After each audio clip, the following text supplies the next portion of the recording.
et le Real a une nouvelle fois montré qu'il était le plus grand club du monde. Oui, récit d'une nuit de folie avec Alexandre Arnoux et Saber Defarge. Ce trophée leur appartient. Jamais rassasié, pour la 15e fois, les Madrilènes sont sur le toit de l'Europe.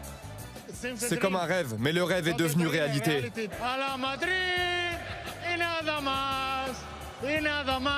Bonjour, ça va, merci beaucoup.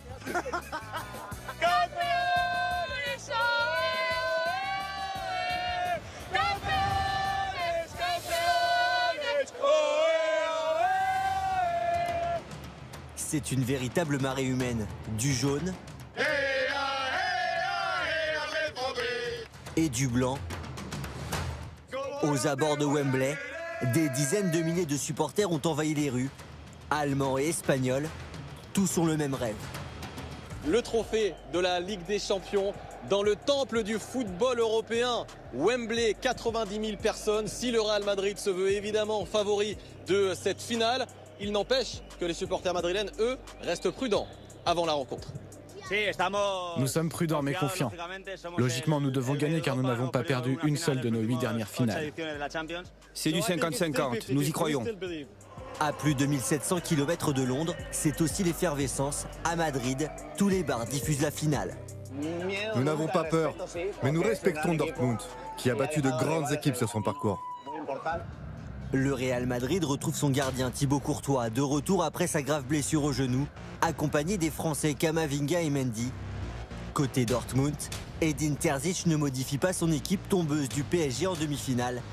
Sous le regard des plus grandes gloires du football mondial, invaincue dans cette édition, la Maison Blanche tient à nouveau son Graal, la 15e Ligue des Champions de son histoire, apportée par Zinedine Zidane, l'une des légendes du club. Dans quelques jours, je vous dirai ce que je ressens. Pour l'instant, c'est vraiment difficile de mettre des mots. J'aime ce sport. J'aime le Real Madrid. Je suis au meilleur endroit pour être entraîneur. Dans le stade de Wembley, c'est la célébration. À Madrid aussi, les supporters font la fête. Tout est prévu. Danser, chanter, fumer le cigare. Et je suis sûr d'une chose, c'est que l'on ne va pas dormir à 100%. Place aux festivités pour les 3 internationaux français du Real avant de retrouver l'équipe de France pour l'Euro. C'est quoi l'émotion qui vous traverse tout de suite? Beaucoup d'émotions, beaucoup de plaisir, hein, d'abord. Incroyable, le plaisir avant tout. Mais je pense qu'il il a plus de plaisir que moi parce que c'est sa première. C'est la première. La première. La première. Et moi, c'est la deuxième. Ferland Mendy, j'aimerais connaître tes émotions honnêtement, après cette deuxième Ligue des Champions. pas la même émotion que la première, mais non, mais c'est vrai. Mais il y a beaucoup d'émotions. Ça se voit qu'il a plus d'émotions que nous, le frérot, là, non? On a un groupe très solidaire, c'est comme une famille. On se connaît tous, nos amis se connaissent aussi entre nous. Et c'est ça qui fait notre force sur le terrain, parce que comme on a pu le voir aujourd'hui, même quand c'est difficile à la fin, qui gagne? C'est nous. Et maintenant, il va falloir célébrer ça, messieurs. Hein, 24 heures pour profiter. C'est ça, parce que le coach nous a demandé de venir lundi, mais je pense qu'on va pouvoir l'appeler.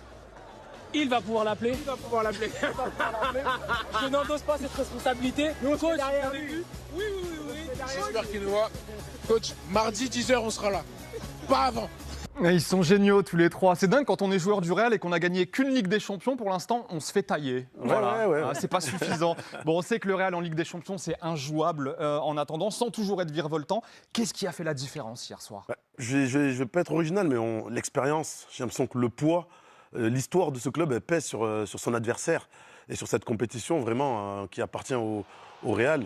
On a le sentiment que même quand ça ne va pas, à l'image de cette première mi-temps, eh ben, ils sont toujours là et ils arrivent à renverser le truc. Et je pense que les joueurs ont su mettre leur ego de côté aussi. Parce que quand on voit un Modric qui est ballon d'or et qui se retrouve sur le banc à jouer des 5-10 minutes, et ils sont tous au service du collectif.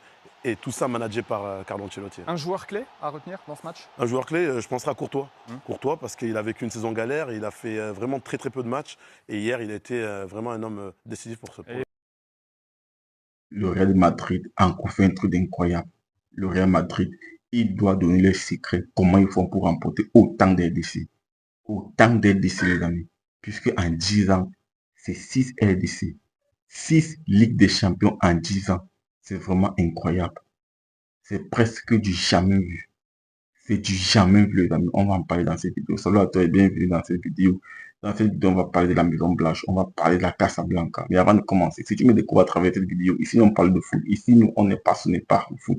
Le foot, si c'est chien, c'est notre passion. Donc, si tu es intéressé par la thématique et surtout, si tu aimes ce genre de contenu, n'hésite pas à t'abonner et d'activer la cloche de notification pour ne rien manquer des prochaines vidéos qui vont arriver sur la chaîne. Si c'est pour une partie. Alors, lorsque tu regardes ce match entre le Borussia Dortmund et le Real, on se pose encore la question comment le Real a fait pour gagner ce match, puisque la première période est archi dominée par le Borussia Dortmund.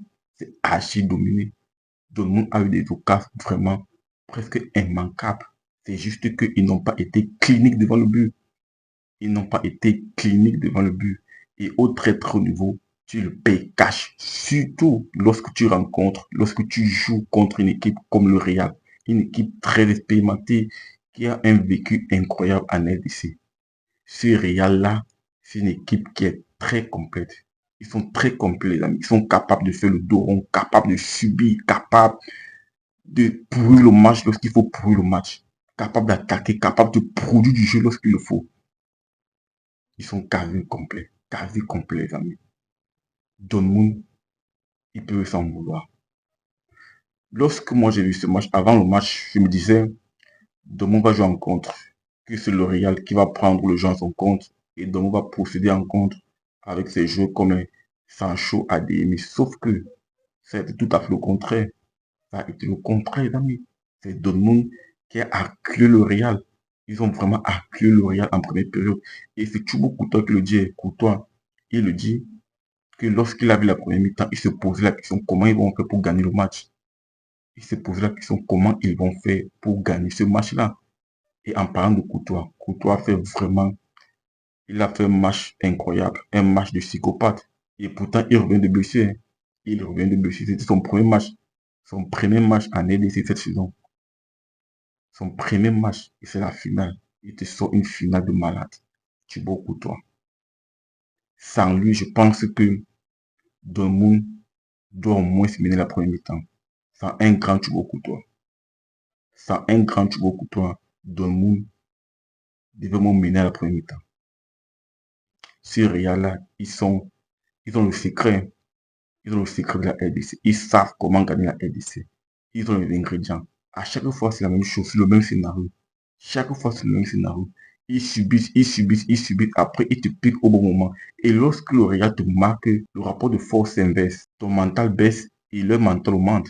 Ta confiance baisse et leur confiance augmente. Donc, il y a effet boule de neige. C'est vraiment un truc de folie. Ils savent la compétition. Ils maîtrisent la LDC sur Real. Je ne sais pas comment ils font. Pourtant, lorsque tu regardes leur effectif sur le papier, ce n'est pas vraiment des noms ronflants. Hein. Brahim Diaz, là, vous pensez qu'il peut jouer au Bayern de Munich? Brahim Diaz peut jouer au Bayern de Munich. Rodrigo peut jouer au Bayern? Je ne pense pas. Je ne pense pas que Rodrigo peut jouer à Manchester City. Rodrigo. Mais tu le vois, il est titulaire au Real Madrid. Il est titulaire. Il y a des mecs qui ne peuvent jamais jouer au Bayern de Munich, mais qui jouent au Real. Ils ne peuvent jamais jouer au Bayern de Munich. Les Nacho comme ça. Est-ce que Nacho peut jouer à Manchester City? Nacho n'est pas titulaire à Manchester City. Devant les Akanji, devant les Ruben Dias, il n'est pas titulaire.